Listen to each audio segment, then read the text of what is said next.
Qu'attendez-vous de cette commission d'enquête parlementaire? Je pense que j'attends la même chose que beaucoup de citoyens, des explications. Sur les inondations, bien sûr, sur les causes. Bien sûr, les causes. Donc on sait évidemment qu'une inondation en soi, elle n'est pas évitable. On connaît évidemment la problématique notamment du réchauffement climatique.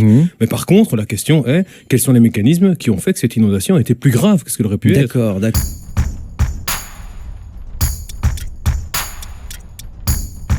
Mais moi, d'abord, j'ai été frappé par le fait qu'au début de cette séquence, M. Durupo a en fait refusé une commission parlementaire. Je trouve ça quand même... Il voulait une commission spéciale, parce qu'il y avait peut-être des entraves avec la justice. L'argument qui m'a le plus frappé, c'était oui, mais bon, il faut être sûr que les parlementaires aient la compétence technique nécessaire que pour mettre cette commission en place. Mais bon, cet argument-là, on n'aura pas eu de commission sur les attentats, sur les affaires du trou, ou même sur ce Publifin. Donc, c'est pas un argument. Et donc, la question aussi d'interférer avec la justice, c'est la même chose.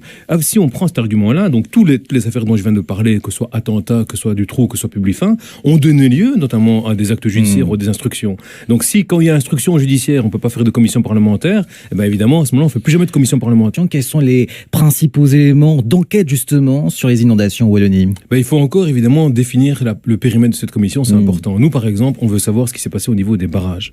Comment ça se fait que certains barrages ont en fait vidé de manière préventive leur eau pour pouvoir justement faire face aux inondations, et qu'en particulier le barrage de Penne ne l'a pas fait. Le barrage de Penne qui effectivement, il faut le rappeler, géré par la région wallonne. Il y a d'autres éléments, par exemple, qu'est-ce qui s'est passé par exemple en termes de communication au niveau de l'urgence. Donc quand on constate finalement qu'il y a eu entre les premiers signaux du centre régional de crise et les premiers signaux d'évacuation, il y a eu 12 à 13 heures qui sont déroulées, 12 à 13 heures qui sont passées. Pourquoi une telle attente? Pourquoi on a tellement traîné pour ces communications? Pourquoi certaines communes n'ont pas reçu même d'ordre d'évacuation? Cela coûtera plus de 3 milliards d'euros pour la Wallonie, un coût colossal pour la Wallonie. Les autorités wallonnes ont-elles les reins assez solides pour faire face à ces 3 milliards? Le premier élément, évidemment, c'est qu'est-ce qu'on va faire de cet argent?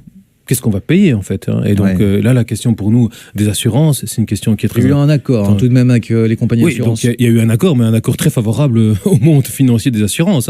Donc vous savez, quand vous et moi on paye notre prime d'assurance incendie ou la prime d'assurance auto, on paye une prime de plus en plus chère chaque année. Et donc on s'attend évidemment à ce que l'assurance puisse suppléer à 100% quand on a un problème. Quand vous perdez un frigo, vous voulez récupérer un frigo entier, pas un tiers de frigo ou un demi-frigo. Quand vous perdez une voiture, c'est la même chose. Et on a un monde des assurances qui dit à un moment donné, non, nous on va plafonner notre intervention, on va la limiter, et on la limite à 590 millions d'euros sur un coût de 1,7 milliard.